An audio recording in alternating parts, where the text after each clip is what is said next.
Assalamualaikum warahmatullahi wabarakatuh. Selamat pagi dan salam sejahtera bagi kita semua. Di sini kami dari kelompok 1 mata kuliah akuntansi sektor publik akan mempresentasikan mengenai laporan keuangan pemerintah daerah. Sebelumnya izinkan saya memperkenalkan anggota kelompok 1 terlebih dahulu. Yang pertama ada saya Nelsa Fariska Hermawanti NPM 042. Yang kedua yaitu ada Tasya Belinda Permatasari NPM 075. Yang ketiga ada Maizura Aulia Putri NPM 093. Yang keempat ada Felicia Rahmadewanti NPM 199. Yang kelima ada Muhammad Raffi Nurmatama NPM 217. Yang keenam yaitu ada Noval Alif Rahman Aditya NPM 237. Yang ketujuh ada Cinta Anasila Wulan Haki NPM 315. Selanjutnya yaitu materi yang pertama mengenai laporan keuangan pemerintah daerah. Apa sih laporan keuangan pemerintah daerah itu? Selanjutnya akan disampaikan oleh rekan saya. Tujuan laporan keuangan pemerintah menyajikan informasi yang berguna untuk pengambilan keputusan dan menunjukkan akuntabilitas entitas laporan atas sumber daya yang dipercayakan kepadanya. Dalam rangka pengelolaan keuangan daerah yang akuntabel dan transparan, setiap Satuan Kerja Perangkat Daerah atau SKPD dan Satuan Pekerja Pengelola Keuangan Daerah atau SKPKD menyampaikan laporan keuangan yang mencakup. Yang pertama, laporan realisasi anggaran.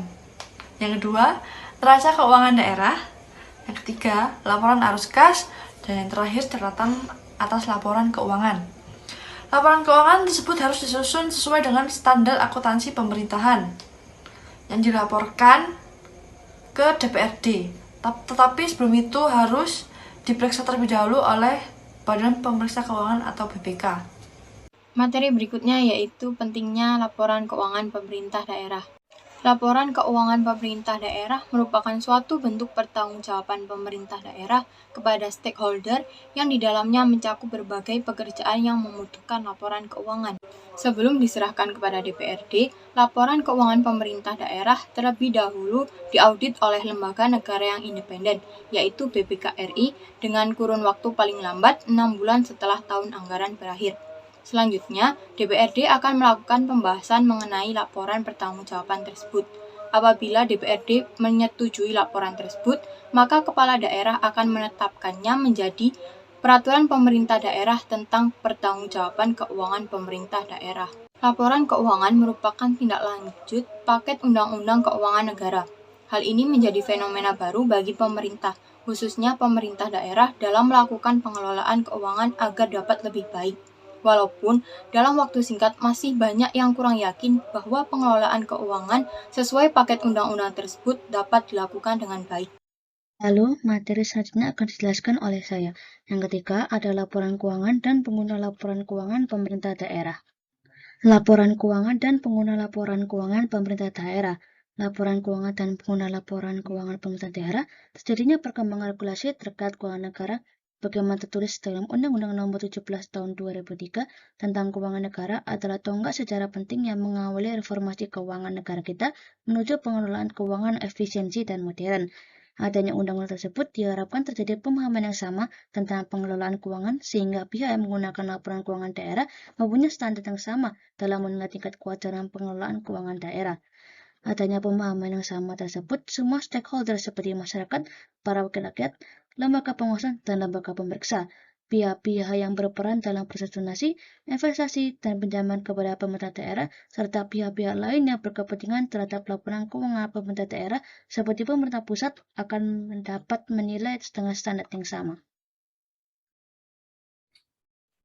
Penggabungan laporan keuangan dari SKPD, SKPD sehingga menjadi laporan keuangan konsolidasian untuk disampaikan kepada kepala daerah merupakan tugas dari kepala SKPKD.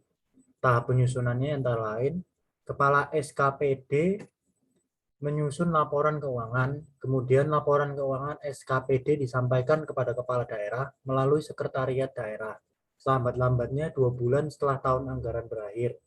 Kepala SKPD selaku bendahara umum daerah menyusun laporan arus kas pemerintah daerah. Selanjutnya akan dilanjutkan oleh teman saya. Selanjutnya yang keempat, ada kepala daerah seperti gubernur atau bupati atau wali kota selaku wakil pemerintahan daerah dalam kepemilikan kekayaan daerah yang dipisahkan menyusun ikhtisar laporan keuangan daerah. Yang kelima, kepala SKPKD menyelesaikan laporan keuangan konsolidasi pemerintah daerah dan menyampaikan kepada pemerintah daerah paling lambat 3 bulan setelah tahun anggaran berakhir. Selanjutnya, menyampaikan kepada BPK untuk diperiksa. Dan yang terakhir, yang keenam, ada kepala daerah menyampaikan laporan keuangan atau dalam Raperda Pertanggungjawaban APBD. Sekian dari presentasi kelompok kami. Terima kasih atas perhatiannya. Kurang lebihnya mohon maaf. Akhir kata, wassalamualaikum warahmatullahi wabarakatuh.